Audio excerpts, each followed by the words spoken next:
Olá, gente. Olá, o pessoal está aqui chegando. Boa tarde a todas e todos. Estou aqui recebendo vocês desse dia de São João, 23 de junho, mas que para mim, para nós do PCdoB, é um dia muito triste, infelizmente, não é? Porque nós perdemos a nossa grande camarada, grande militante do movimento negro, da luta antirracista, a nossa querida professora Clarice, moradora do Nordeste de Amaralina, uma grande representante da região do Nordeste e do Vale das Pedrinhas, enfim, né? Uma grande mulher que nós perdemos para o Covid-19. Clarice sempre foi uma militante altiva, generosa, absolutamente comprometida com o povo. Né? Por isso que ela militava há 30 anos, há mais de 30 anos, no PCdoB, no meu partido, Partido Comunista do Brasil, e nos encontramos na luta antirracista na União de Negros pela Igualdade. Clarice se foi ontem, às 11 horas da noite, e deixou um buraco, deixou o nosso povo aqui, nossa família comunista devastada. Hoje foi um dia muito duro para mim, não foi fácil, e tenho certeza que para todos nós que amamos Clarice, que convivemos com aquele ser tão generoso, tão lindo, né?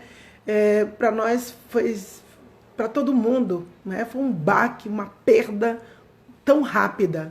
Por isso eu peço às pessoas que se cuidem, que se protejam, e peço a todas e todos que reverenciem a memória de Clarice. Nós estamos abrindo essa live de hoje em memória de Clarice, da professora Clarice.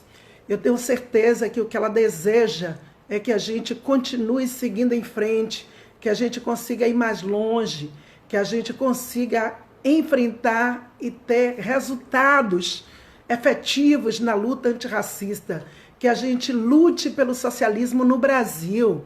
Essa era a causa dela, a pauta dela, na última assembleia que nós nos encontramos antes da quarentena. Ela dizia: eu nunca seria de outro partido, eu sou do PCdoB, eu sou comunista, eu sou antirracista, eu sou feminista. E ela estava muito feliz, muito animada por mais um desafio eleitoral, nossa pré-candidata a vereadora de Salvador. Ela que já foi outras vezes, mas nunca baixou a cabeça para o racismo. E ela sempre disse: estou aqui para contribuir, para colaborar com esta pauta, com esta causa. Por isso nós do PCdoB abraçamos todo esse legado de Clarice. E eu quero dizer à comunidade do Nordeste de Amaralina, do Vale das Pedrinhas, da Santa Cruz, que nós continuaremos presentes, cuidando do trabalho que Clarice deixou. Esse trabalho não vai ficar abandonado, nós vamos assumi-lo e nós vamos seguir em frente ao lado de vocês, lutando por uma sociedade melhor. Neste momento, eu vou agora trazer o nosso convidado de hoje, essa dada, né, por todos nós. Eu convidei para essa live de hoje o nosso grande governador, Flávio Dino, que já está aqui conosco. Que felicidade te receber, Dino, nesta live, não é? Eu quero começar agradecendo por você me dar a honra da sua presença aqui, nessa avenida virtual, não é? Nessa praça virtual de debate, de reflexão, de ideias sobre o Brasil, sobre as cidades, sobre um jeito de governar, não é? Que você sabe fazer muito bem. Eu já recebi aqui a nossa grande Manuela Dávila, que foi candidata a vice-presidente da República. Recebi também a nossa Jandira Fegali, que foi líder, não é, da bancada da minoria, da nossa bancada, na Câmara dos Deputados, também recebi Eduardo Suplicy, que veio aqui falar de renda básica para a gente e fez aniversário recentemente. Eu quero mandar um abraço também para o Suplicy e dizer que agora nós temos essa figura espetacular. Eu não posso deixar já de declarar a minha admiração por você, pelo seu trabalho, pelo que você está fazendo pelo povo do Maranhão e pelo povo brasileiro. Você que é o governador do estado do Maranhão, que venceu uma oligarquia de 50 anos, não é? Comandando aquele estado, e você conseguiu derrotá-la e já está, inclusive, no seu segundo mandato de governador, foi juiz, largou a toga para entrar na política, não é? Diferente de outros juízes que usaram a toga para fazer política. Mas você teve o princípio, a ética de fazer uma escolha de vida, não é?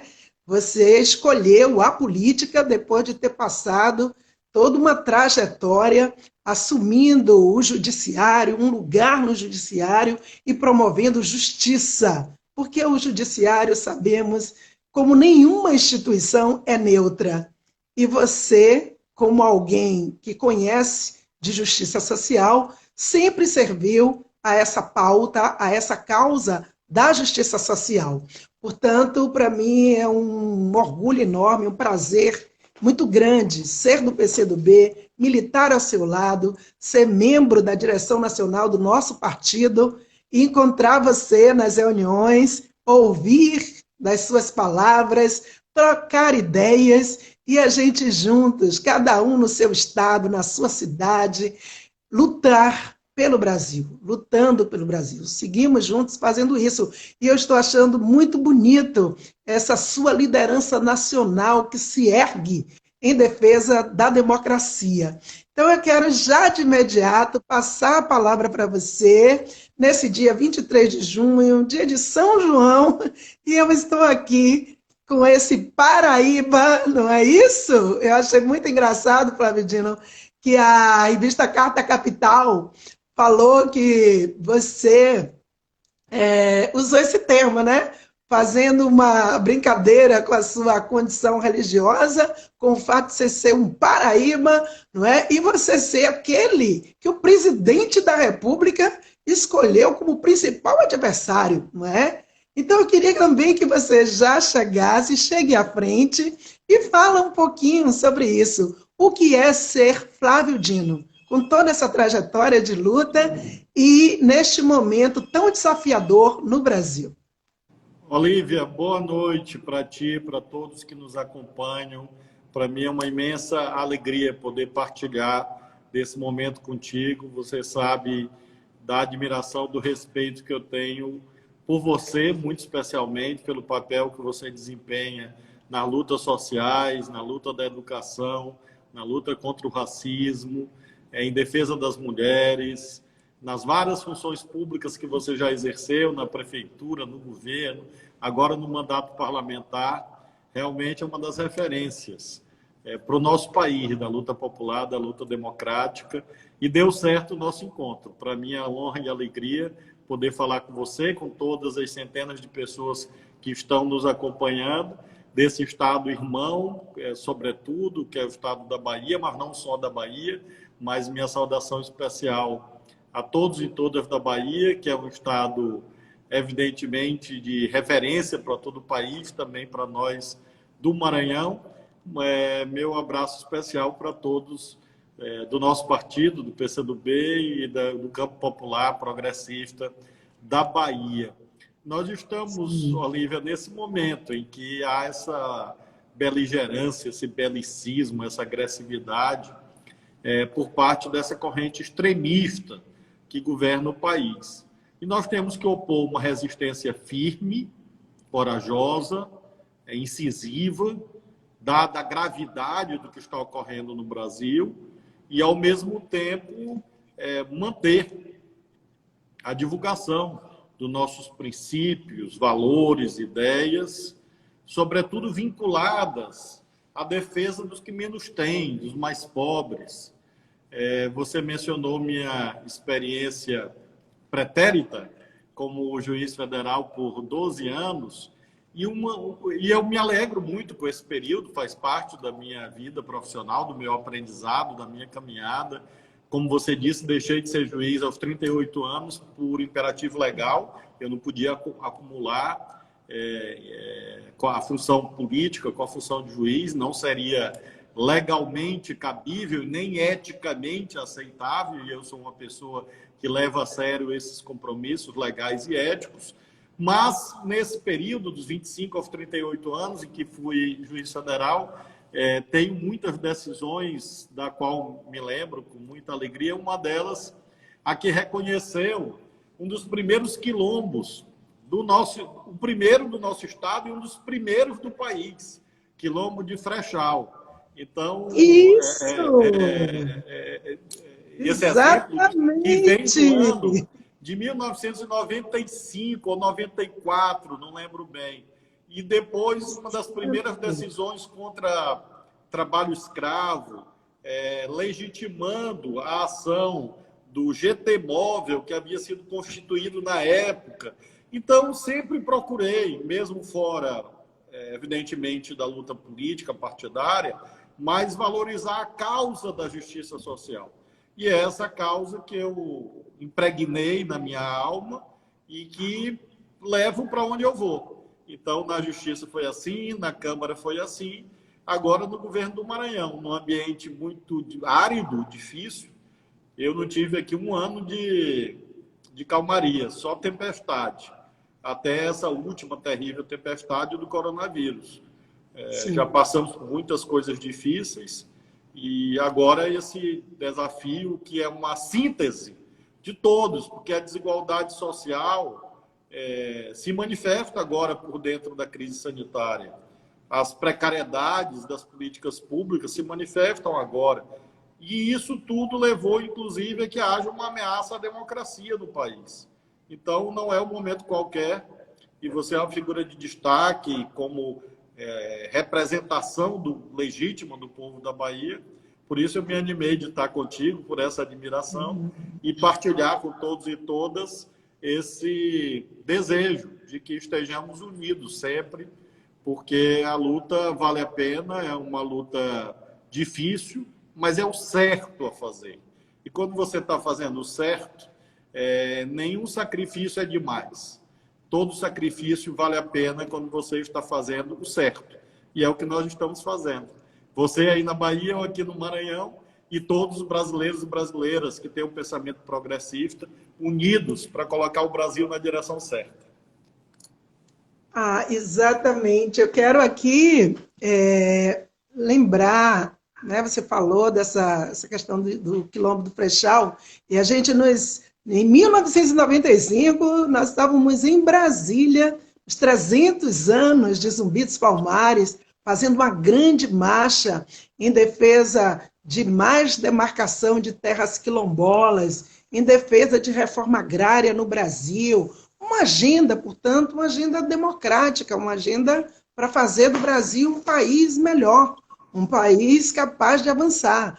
Nós estamos aqui dialogando, você fez essa referência fundamental, não há como falar sobre nada hoje sem falar da questão da pandemia. Você tem enfrentado esse desafio com muita maestria, e nós estamos vendo também toda essa situação, essa agenda que eclode no mundo, né? A questão racial, a luta antirracista, a luta contra a violência policial, não só nos Estados Unidos, mas também o que acontece no Brasil.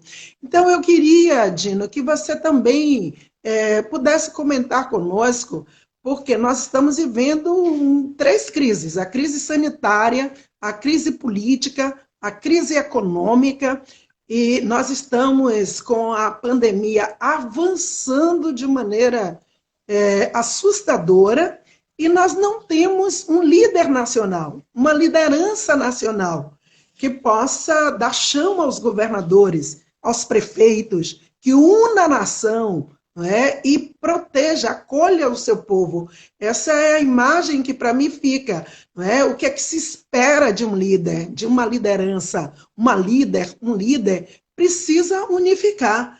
buscar garantir no momento grave, mais profundo, né, que a nação vive. Eu tenho 54 anos, 2 anos a mais que você, nós somos da mesma geração, né, da política, e eu nunca imaginei que eu fosse ver algo tão tenebroso como essa pandemia, e que se agrava ainda mais com a crise política que acontece no Brasil. E você, então eu queria que você falasse um pouco como é você, essa figura de trajetória democrática, de repente sentado na cadeira de governador e ver essa hecatombe que é a pandemia, e tem um presidente da República que não consegue compreender qual o seu papel, que não consegue descer do palanque e que trata os seus adversários políticos como se fossem inimigos de guerra a serem eliminados. Não só derrotados, mas eliminados. Então, eu queria que você comentasse isso, porque no meio disso tudo, você tem um povo para cuidar.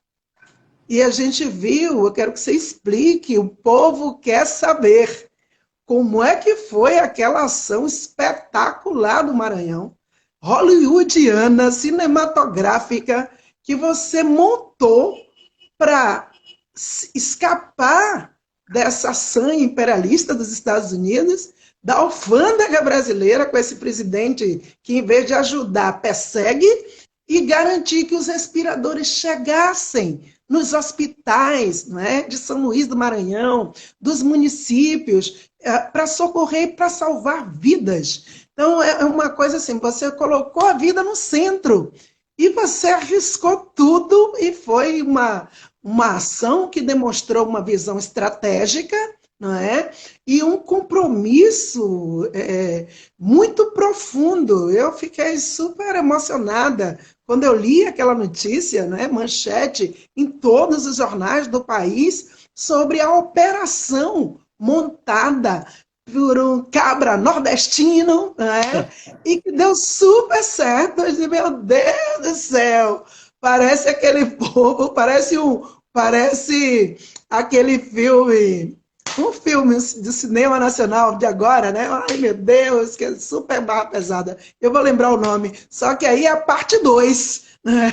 E você, Deve ser como Bacurau. principal protagonista, Bacurau Bacurau, 2. Pois é. Bacurau 2. Você fazendo justiça, né? Em defesa do povo do Maranhão. Como é que foi aquilo tudo? Como é para você estar nesse lugar, né? E ter que fazer uma operação daquela que felizmente deu super certo, e o povo salvo efetivamente te agradece, né? Para o resto da vida. Olívia, eu comecei agora há pouco, quando eu entrei aqui, ouvi você falando com viva emoção, com sentimento autêntico, não uma coisa cartorial burocrática, mas uma coisa sentida, da perda da nossa companheira professora Clarice.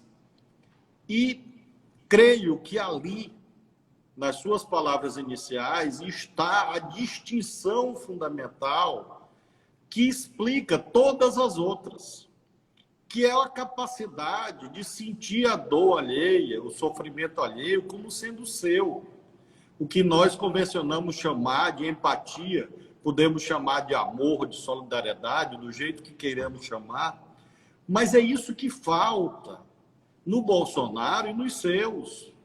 É uma gente incapaz de se humanizar. E por isso mesmo minimiza, despreza, menospreza, até debocha do momento mais dramático da vida de milhares de pessoas, milhares de famílias. Eu tenho acompanhado isto com alma, por conta da dramaticidade que eu sei, infelizmente sei, de você perder um ente querido, uma pessoa da sua família, um filho, um pai, um irmão, um avô. E essa gente não pensa em nada disso, só pensa em poder, negócios, violência. Pensa nos pequenos grupos que os cercam. Então, sobretudo, Olívia, a nossa fronteira em relação a essa gente vai mesmo na profundidade daquilo que tem de mais sagrado, que é a capacidade de nós zelarmos, como você disse, pela vida, que parece algo elementar, algo instintivo, intuitivo, mas que se tornou necessário ser proclamado como um traço diferenciador daquilo que está sendo chamado de necropolítica. Então, eu penso que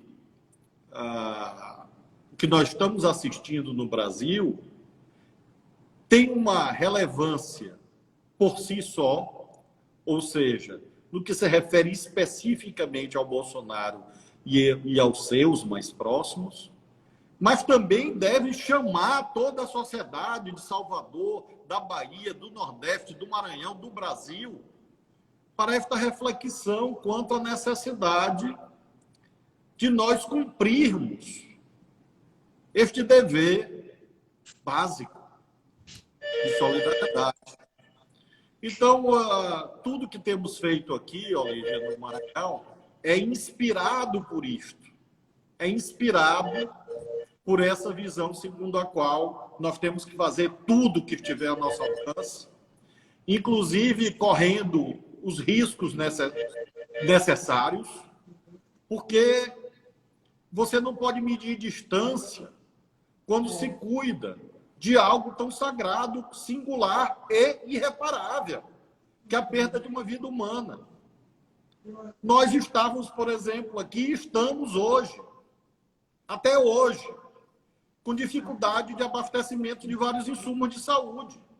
Agora mesmo estavam os governadores, nesses dias, desesperados atrás de sedativos, de anestésicos. Antes eram os respiradores. E há um detalhe nessa operação que você mencionou, Olívia, mas detalhe que merece ser sublinhado nestes dias atuais. A rota que salvou centenas de maranhenses e que permitiu a chegada de 187 respiradores no Maranhão, quando nós não tínhamos nada disponível, veio exatamente da África. Acho que isso também serve para a gente aprender um pouco que essa política externa brasileira, hoje, subalterna aos Estados Unidos e de costa para os nossos vizinhos, de costa para o continente africano, é errada por vários aspectos. É errada e ela é, além de tudo, pouco inteligente. Porque nós mostramos como, por intermédio de uma rota que ninguém tinha feito ainda, uma rota comercial para respiradores, China, Etiópia, São Paulo, nós conseguimos evitar os múltiplos confiscos que nós estávamos enfrentando. Então, acho que isso é muito pedagógico, muito educativo. Lembrar que a Mãe África, que tem tanta importância para o Brasil e para os brasileiros, mais uma vez foi solidária, na medida que foi uma empresa da Etiópia que viabilizou que essas mercadorias, esses bens pudessem chegar, não só respiradores, depois máscaras de uso profissional, EPIs, e com isso nós conseguimos evitar um colapso de desabastecimento aqui na nossa rede de saúde. E continuamos nesse caminho, ampliando a rede de saúde, investindo em leitos. Hoje mesmo já inauguramos uma nova UPA na cidade de Paço Lumiar. No sábado inauguramos o Hospital de Viana. Sábado que vem tem inauguração do novo Hospital de Santa Luzia do Paruá, ampliação do Hospital de Itapecuru-Mirim. Então a luta continua, mas movida por esse espírito. O espírito da professora Clarice, de valorizar todas as Clarices e que nesse momento precisam da ação decidida, corajosa. Mesmo que depois a Receita Federal instaurou o processo, tem aí processo para responder. Eu não fiz nada de ilegal. Tem aí os processos. Decretaram o perdimento dos bens. Querem tomar os respiradores do Maranhão. Decretaram, tem um processo de um negócio, de uma coisa que nem imposto a pagar tem, legalmente falando. Mas por pura maldade, eu diria. Mas não há problema, vão perder na justiça. Isso aí eu tenho tranquilidade. Eu também não tenho medo de perseguição, não. Quando você está do lado certo, você enfrenta. E aí eles fizeram os processos, pode fazer, quer fazer, faz. Não tem problema, não vai dar em nada. O que é que eles vão fazer? Vão tomar os respiradores? Vão tirar? Não pode. Eles mesmos dizem que não pode. Mas decretaram, já tem a decisão da Receita Federal, dizendo que o perdimento dos respiradores que foram pagos pelo setor privado, inclusive, e nós fizemos a compra. Uma coisa assim inacreditável legalmente. Olha que em 30 anos de formado, eu já vi muito absurdo jurídico, muito.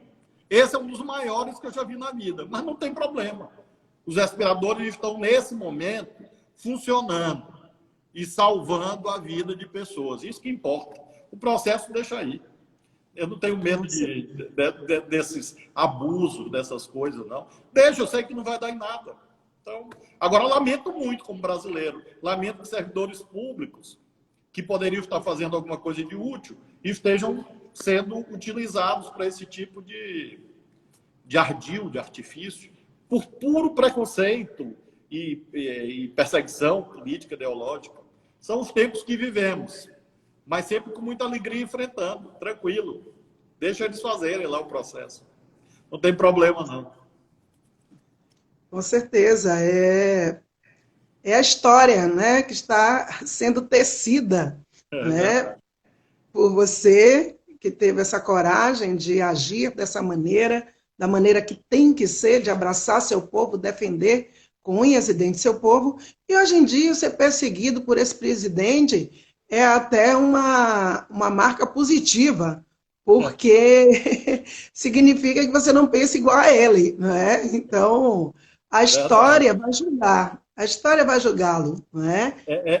Você tem razão, Olívia, é uma condecoração. É uma condecoração, exatamente. É uma coisa assim para você desfilar com orgulho. Sou perseguido pelo presidente fascista. Não é? Imagina, você falou de muitas questões e eu queria que você compartilhasse um pouco conosco essa sua experiência de gestão.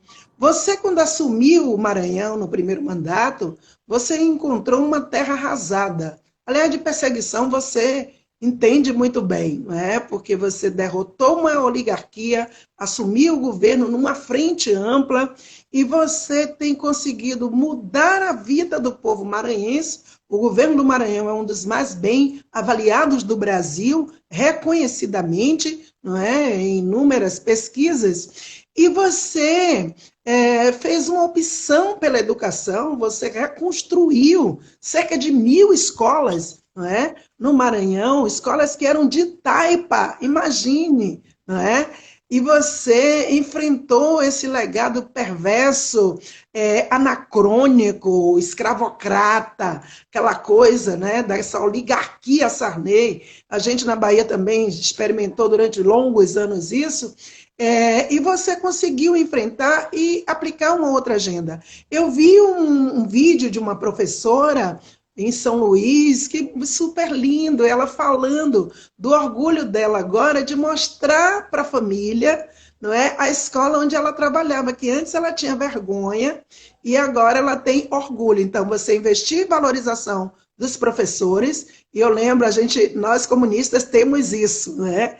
Eu lembro quando eu fui secretária de Educação, eu dei um aumento de 15,38% para os educadores, os professoras, professores, a gente construiu escolas, a gente investiu na matrícula, acabamos com aquelas filas horrorosas, as pessoas dormiam na porta das escolas em pleno 2005, século XXI já, um negócio absurdo, humilhante. E a gente conseguiu deixar uma marca construtiva, positiva, na educação de Salvador. Em pouco tempo que passamos, o PCdoB ficou na gestão 2 anos, eu fiquei 1 ano e 3 meses, e a gente conseguiu garantir em pouco tempo várias marcas. Hoje você chega em Botelho, vê uma escola na ilha não é? De Botelho, porque Salvador tem ilhas também, não é?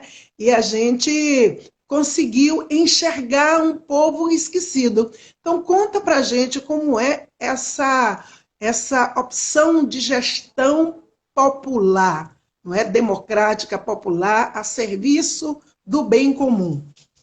É um jeito comunista de governar que você está Você construindo? tocou ali num ponto fundamental, que é o fato de você ter que conjugar bons propósitos, boas ideias, boas metas, com a capacidade de fazer acontecer, com a eficiência, a gestão, a dimensão prática, da qual nós não podemos descuidar, porque nós somos mandatários, nós temos uma prova de confiança, um atestado de confiança temporário, para cumprir exatamente essa nossa visão, segundo a qual os direitos fundamentais devem estar no centro da ação política. Não é uma coisa, portanto, puramente retórica.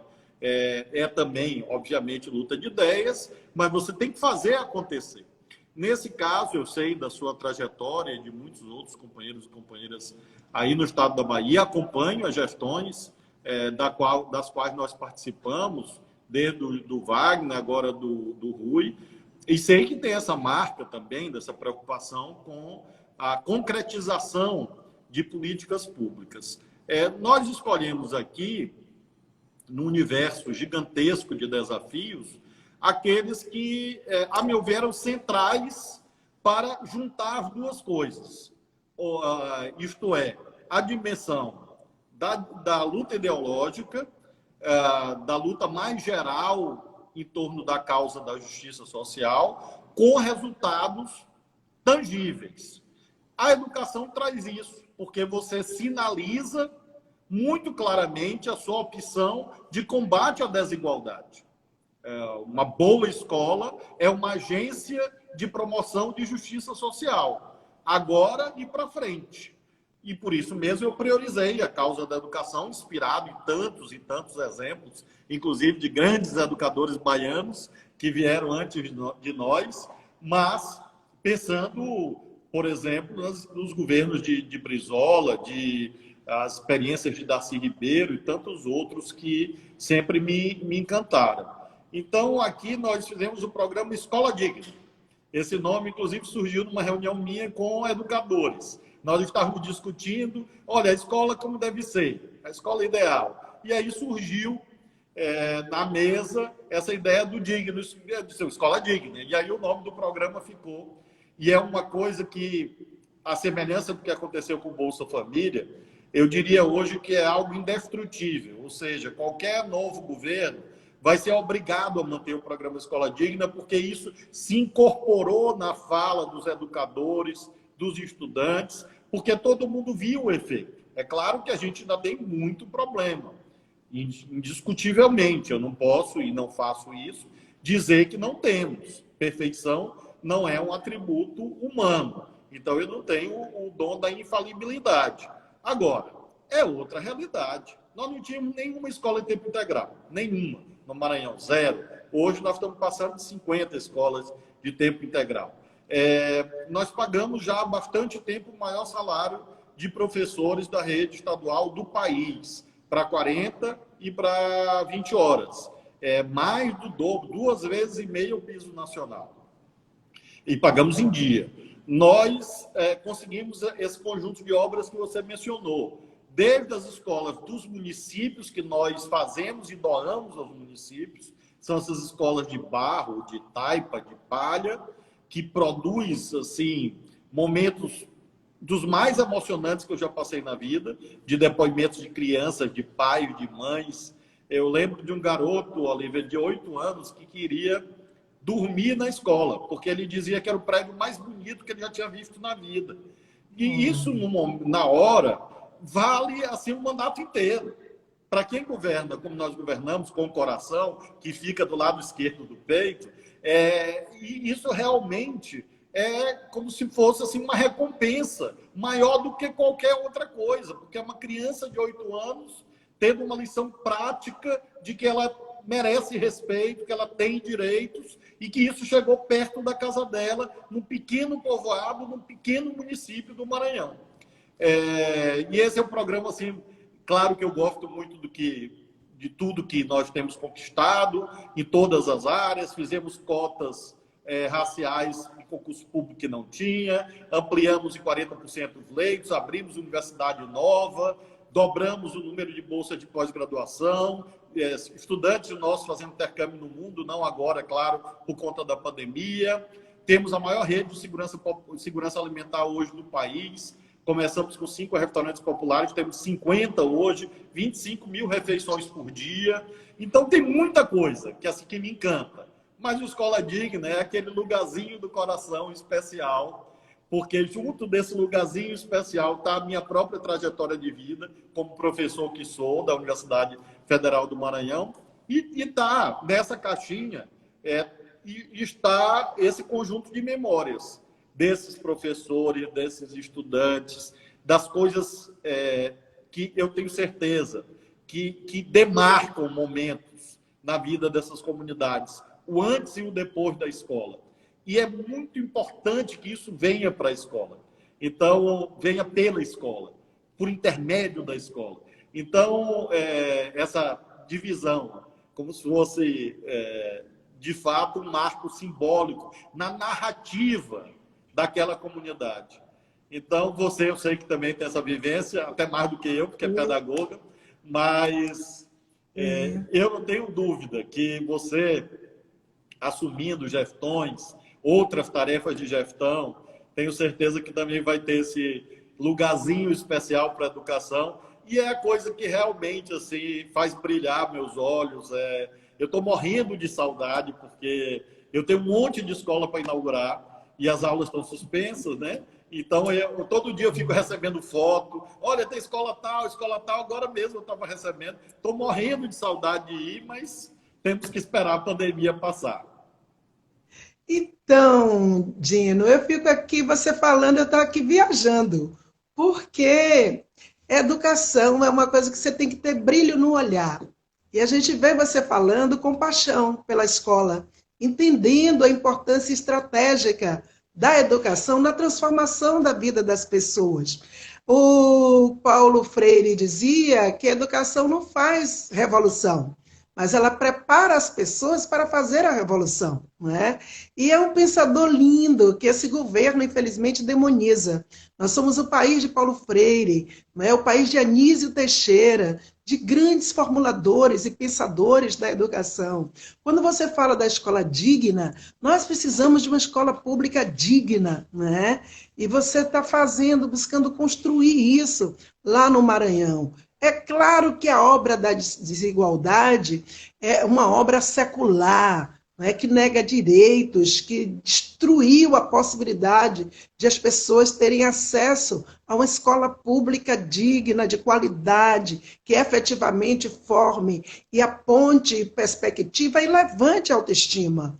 Eu sou uma mulher negra, eu sou resultado de uma escola pública, eu acreditei e lutei pela educação. E eu sempre tive esse embate, porque eu sou de esquerda, defendo o movimento sindical, na luta sindical, e eu, ao mesmo tempo que a gente projeta uma sociedade, não é, melhor no futuro, não é? Nós também temos que pensar o que podemos fazer para chegar nessa sociedade no presente. Então, nós lutamos para garantir valorização de professor, dar condições de trabalho ao professor, e eu sempre digo que o nosso trabalho como gestor ou gestora tem que ser na educação para superar, quebrar o pacto da mediocridade, entender que quem está na sala de aula é o filho do trabalhador, é o filho do desempregado, é a criança negra, que já tem tantas negativas na vida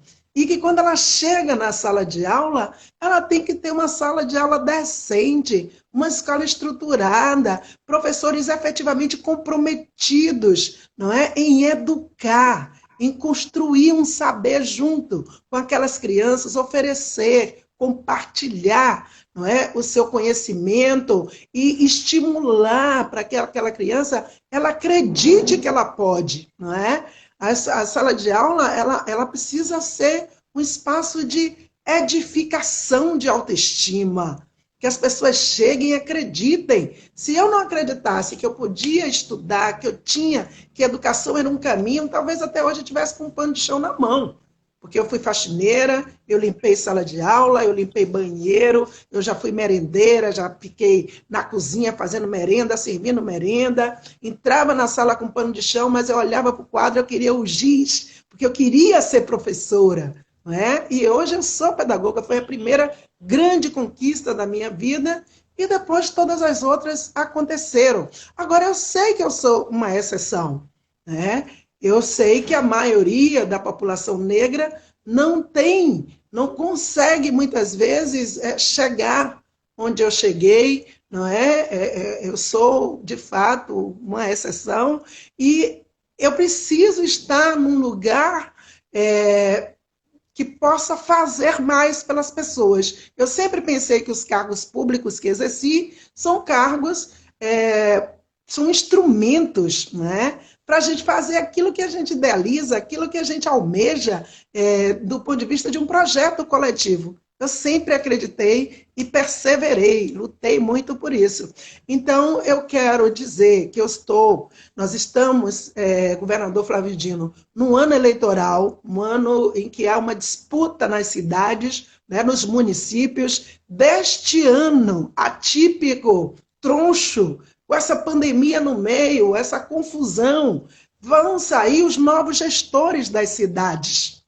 As pessoas falam da política como se fosse uma coisa que tem que ficar do lado de fora da pauta. Não vamos nos meter em política, não vamos falar disso agora, não vamos... Mas nós temos que entender que é agora que vai se desenhar uma nova correlação de forças no Brasil, ou a manutenção da velha correlação de forças que fez com que esse presidente que está aí chegasse ao poder, não é?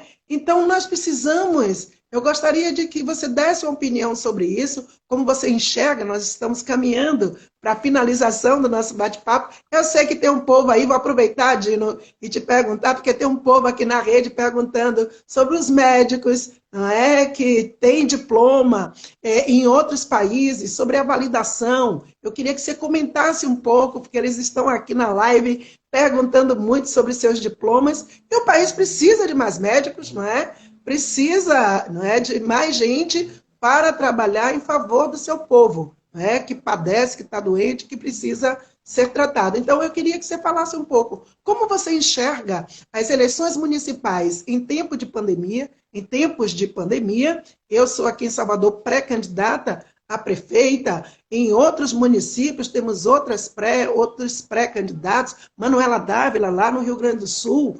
Então, o PCdoB hoje tem uma tática eleitoral que tem projetado muita gente nas capitais, e nós vamos disputar, nós vamos apresentar a nossa cara na cena com nossas ideias, com nossos projetos, nossas propostas. Apesar de tudo o que está acontecendo, nós precisamos que as forças democráticas se apresentem com muita força, inclusive, para que a gente consiga estabelecer um novo desenho. Esta é a minha opinião, mas eu queria que você comentasse sobre este momento e como você vê que saídas, Dino, nós vamos ter para essas cidades no pós-pandemia, não é? Com essa crise terrível, que luz você enxerga aí no final desse túnel?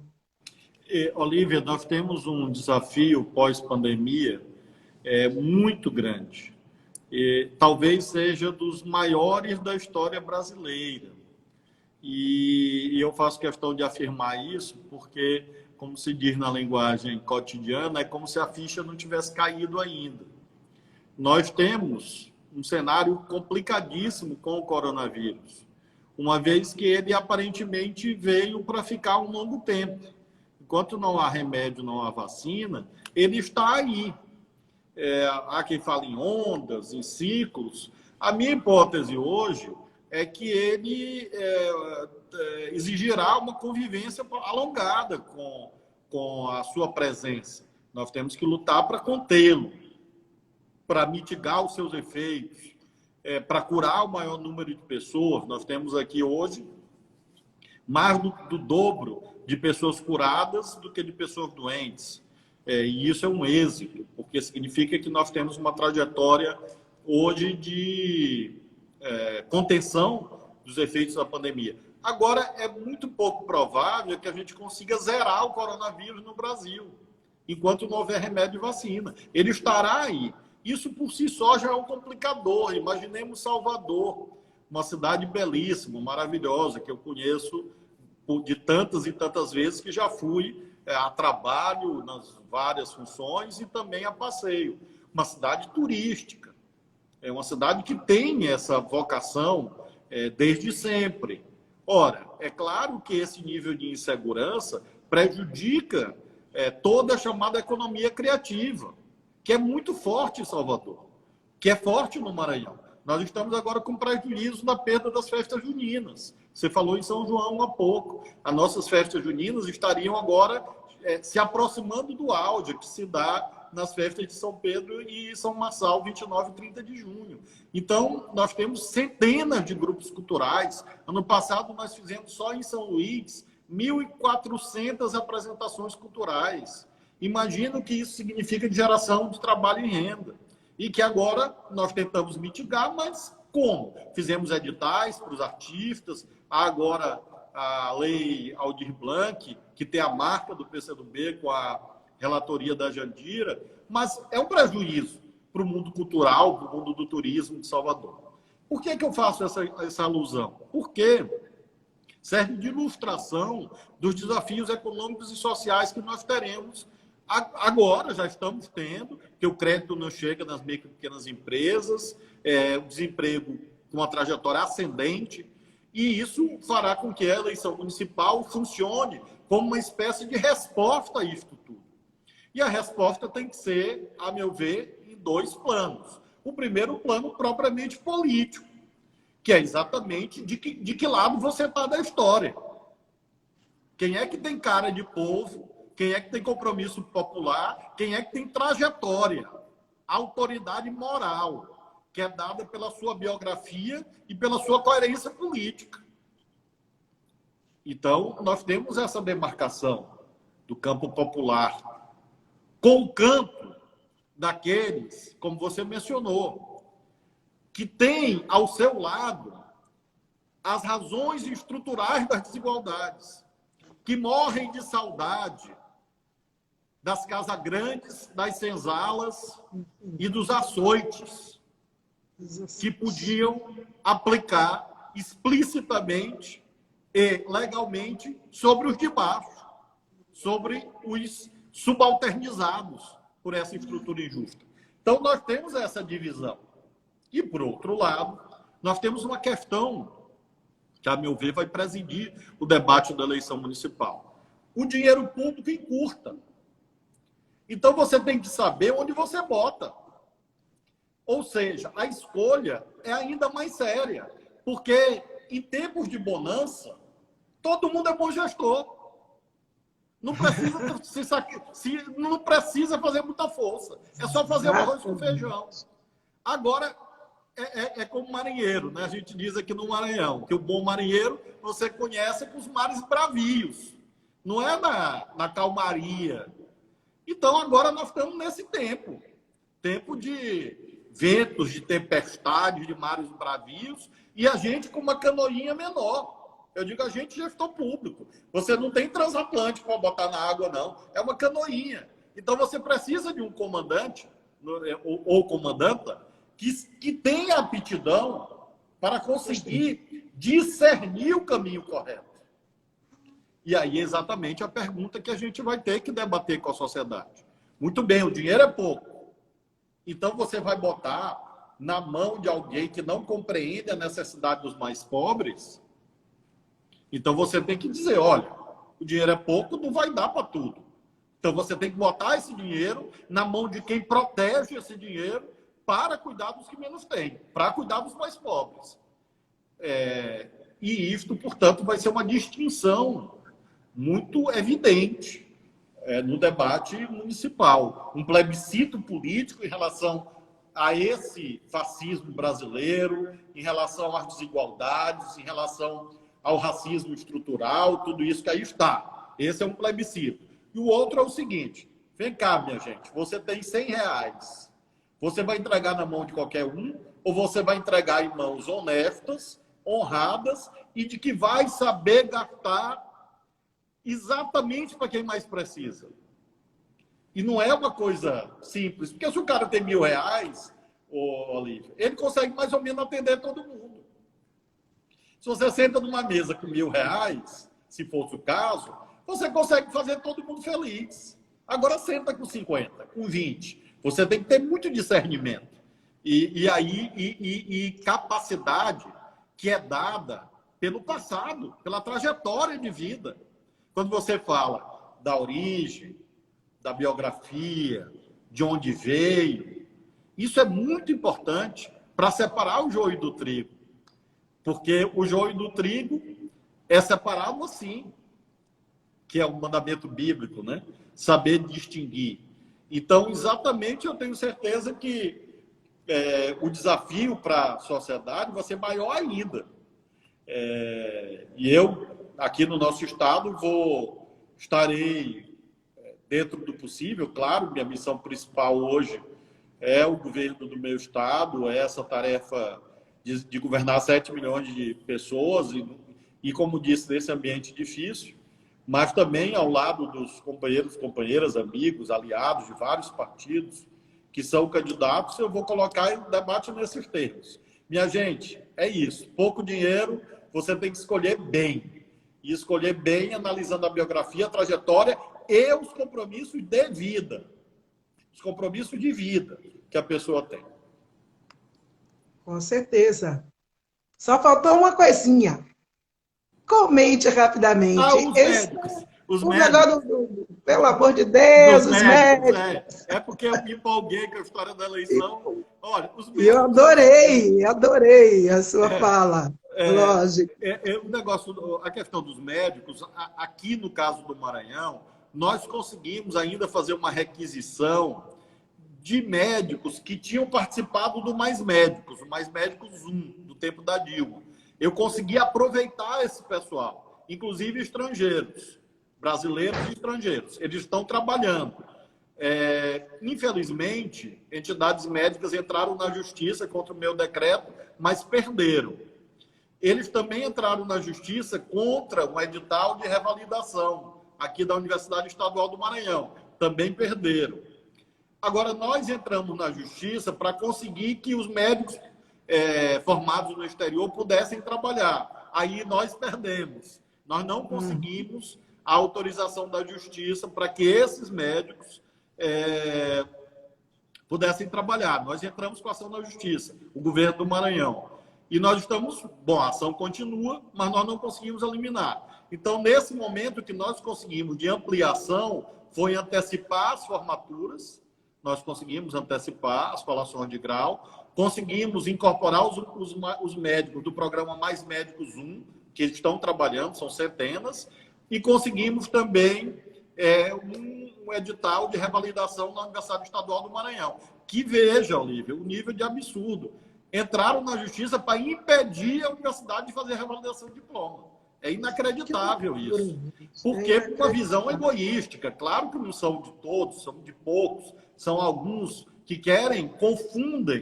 confundem muito, terrivelmente, a defesa de seus pontos de vista com a defesa de privilégios. Ponto de vista todo mundo pode ter. Agora, privilégio não. Isso é incompatível.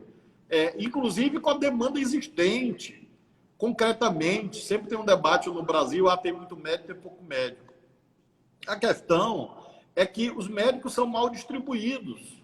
Então, você precisa, quer dizer, o fim do Mais Médicos, e agora essa transição mal feita que aconteceu na esfera federal, fez com que comunidades inteiras fossem desassistidas.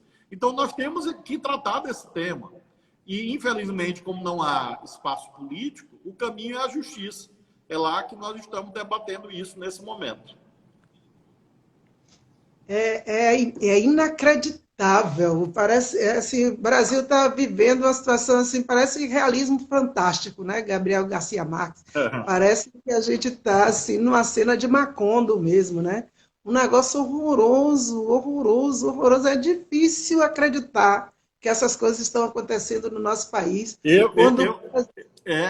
Olívia, sempre digo aqui que, digo assim, meio que em brincadeira, meio a sério, que eu vou escrever um livro de memórias.